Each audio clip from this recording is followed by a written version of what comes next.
Hello everyone, this is Karen from Hitechpcb. We have professional experience of rigid fries PCB. Today I would like to share this 4-layer rigid PCB with 2 mere yellow cover layer and also with immersion guard finished surface. Use 0.5 ounce copper and 3 mere PM material. Also can make steel stiffeners, and this can use tools for the FPC.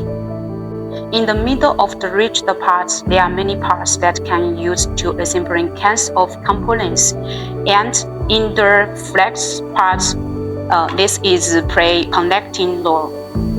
The advantages of the rigid fries PCB as below: small size and flexible shape, customized for different applications, easy to manufacture and test, high circuit density, good performance, and so on.